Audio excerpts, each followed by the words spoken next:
L'homme devait chaque jour installer des mines suspendues dans un canyon désert, puis recharger des dizaines de canons de défense rapprochés. Tous les 20 mètres, des capteurs d'information étaient disposés, et avec un tel arsenal démentiel. Tout cela visait clairement à empêcher une créature du fond du canyon de remonter à la surface. Il vivait dans une tour de guet haute de 100 mètres, construite sur la falaise ouest. De l'autre côté du gouffre, se dressait une tour identique, également occupée par un gardien. Mais le vieux soldat chargé de la relève l'avait averti, il était strictement interdit d'entrer en contact avec l'autre côté, sous quelque forme que ce soit. Intrigué, Jacques demanda au vétéran ce qui se cachait au fond du canyon. Le vieil homme ne répondit pas directement. Il sortit calmement une grenade à percussion et la lança dans le vide. Quelques secondes plus tard, l'explosion résonna dans les profondeurs, suivi d'un hurlement strident qui fit frissonner Jacques. Instinctivement, il se pencha en avant pour tenter d'apercevoir ce qu'il y avait en bas. Curieux de savoir quelle créature pouvait pousser un tel cri, le vieux soldat dit simplement « Nous les appelons les hommes creux ». En réalité, dès 1940, les forces alliées avaient envoyé des soldats dans le canyon pour exterminer ces monstres. Mais aucun n'en était jamais revenu. Les alliés avaient alors changé de stratégie, ils firent construire 2 tours de guet aux extrémités du canyon, destinées à empêcher les créatures de remonter à la surface et de menacer le monde.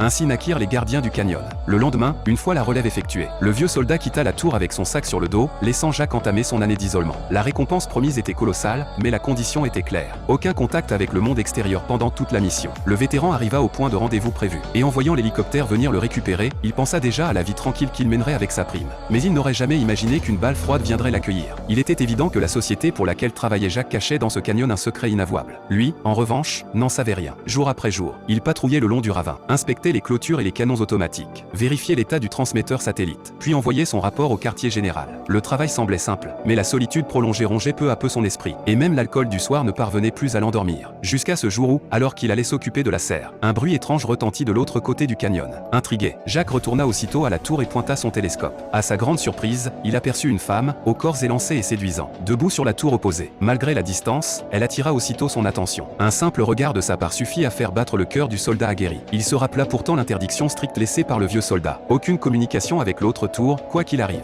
Mais la femme, elle, n'avait pas sa retenue. Ne supportant plus la solitude, elle saisit à son tour une paire de jumelles pour observer Jacques, qui, tranquille, lisait un livre pour tuer le temps. Amusée, elle tira un coup de feu pour attirer son attention. Jacques, surpris, braqua ses jumelles vers elle, et vit la femme brandir un panneau sur lequel elle lui demandait son nom. Après un instant d'hésitation, Jacques répondit en écrivant simplement « Passage interdit ». La femme resta interdite, puis sourit, elle comptait bien conquérir cet homme de fer. Elle prit alors une nouvelle pancarte « Je m'appelle Anya, aujourd'hui c'est mon anniversaire ». Jacques esquissa un léger sourire, puis il attrapa son fusil, visa la bouteille de vin posée à côté d'Anya, et tira un coup précis qui la fit exploser.